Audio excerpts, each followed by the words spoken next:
پولی technique میں بھی میں نائب صدر جوائنٹ سیکرٹری رہا، اور پھر سزا ہو گیا، پھر بلیک لسٹ ہو گیا، پھر میں نے گارڈن کالج دھوکے سے پھر داخلہ لے لیا، اور کورٹ نے مجھے اسٹے دے دیا کہ پڑھنے پر پابندی نہیں لگ سکتی سزا یافتہ بچے پر، اور پھر میں نے گریجویشن گارڈن کالج سے کی، اور میں گارڈن کالج میں اپنے شہر کا سب سے پاپولر نوجوان تھا ماشاءاللہ. اور اس زمانے میں گارڈن کالج سے ہی باچا خان اور اکبر بگٹی اور پیر پگاڑا صاحب، اور اس زمانے سے ہی میں نے ان سے تعلقات بنا لیے ہوئے تھے، اور گارڈن کالج سے میں نے بھرپور سیاست کا آغاز کر دیا تھا. میں انتظار کر رہا تھا کب میری عمر ہو میں کونسلر بنوں. میں اپنی ماں کو کہتا تھا کہ بھئی میری عمر ہی نہیں ہو رہی. میں نے میرے محلے کے اشرف سینڈو صاحب تھے چیئرمین، جن سے میں بڑا متاثر تھا.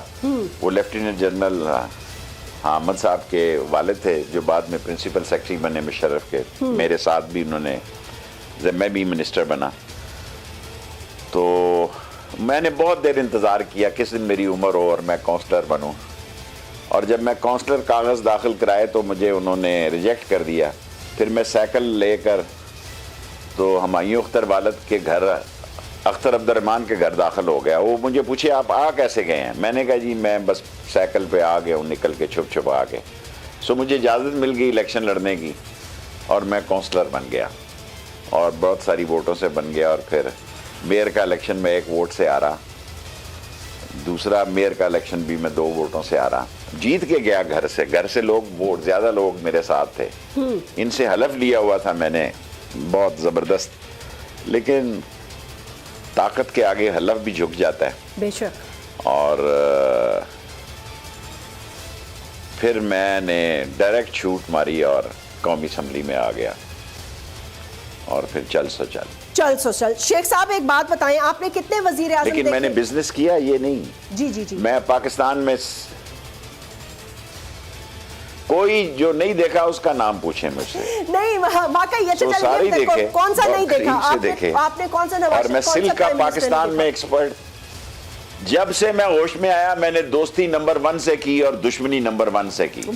میں سلک کا ایکسپرٹ تھا. میں نے شمباشی ڈائچی سے، شاید کسی کو یہ بات نہ پتا ہو کہ میں پاکستان کا سب سے بڑا سلک کا ایکسپورٹر تھا، اور میں نے شمباشی ڈائچی جاپان سے یہ علم حاصل کیا. اور ابھی بھی یہ جو میں آپ کے ساتھ پی رہا ہوں جوس، اس میں شہتوت ہے، کیونکہ میں ریشم کے کیڑے سے محبت کرتا ہوں. پھر اس کے بعد میں سانپوں کے کام کی طرف جانے لگا تھا، کہ سنیک فارمنگ میں جانے لگا تھا. کیونکہ جب میں سلک فارمنگ میں تھا تو نارتھ کوریا میں مجھے ایسے لوگ ملے، انہوں نے کہا تو بے وقوف ہے، تو کدھر ریشم کے کیڑوں پہ ساری دنیا میں لگا ہوا ہے، سانپوں کو فارم کھول. وہ میں نے سانپوں کے فارم ہاؤس بنائے، لیکن پھر میرا دماغ چکر ہو گیا، اور وہ جگہیں پھر فریڈم ہاؤس کی کسی اور جگہ استعمال ہوئی.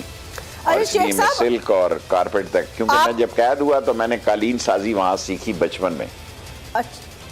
تو اچھا شیخ صاحب ایک بات، جب میں قید ہو گیا تو میں محنت کرتا تھا قید میں بھی، اور آپ نے قالین سازی سیکھی. شیخ صاحب ایک بات بتائیے، آپ نے بہت سارے ایجوکیشنل حوالے سے بھی تو کام کیا ہوا ہے نا؟ سکول جو ہے اس وقت عمر خان بندیال کے والد جو تھے ایف کے بندیال کمشنر تھے، میں نے یہ فاطمہ جناح یونیورسٹی 1 کروڑ روپے میں بنائی. پھر میں نے F6 یہ 6 روڈ کی یونیورسٹی بنائی. پھر میں نے، اللہ میرا گناہ معاف کرے، یہ میرے کالج کا حصہ تھا، میں بڑا سٹرونگ پریزیڈنٹ تھا گارڈن کالج کا. اور آپ کو یہ سن کر حیرانگی ہوگی کہ کافی عرصہ میں گارڈن کالج کا پرنسپل بھی رہا بطور اسٹوڈنٹ. میں نے بھگا دیے پرنسپل سارے اور ٹیک اوور کر دیا گارڈن کالج. اور Sheikh Rashid was the principle of Gordon college. تو پھر یہ میں نے میڈیکل یونیورسٹی بنائی. اس پہ ریئیکشن ہو گیا کہ لوگ میرے خلاف ہو گئے، یہ جو اس وقت میڈیکل یونیورسٹی ہے پنڈی کی. میری ایم اے کی کلاسیں یہاں ہوتی تھی کیونکہ میں پرنسپل تھا. میں نے کہا اتنی بڑی بلڈنگ پتہ نہیں کیا ہونا ہے کیا نہیں ہونا. میں نے کہا اس کو میڈیکل کالج بناؤ. تو کہیں جگہ ہی نہیں مل رہی تھی تو میں نے اس کو میڈیکل کالج بنا دیا. اس میں لڑکے میرے بڑے مخالف ہو گئے، 2 لڑکے بھی مارے گئے. اور لیکن میری جلدی جان چھوٹ گئی، میری ضمانت شمانت ہو گئی کیونکہ میرا ذاتی کوئی مسئلہ نہیں تھا.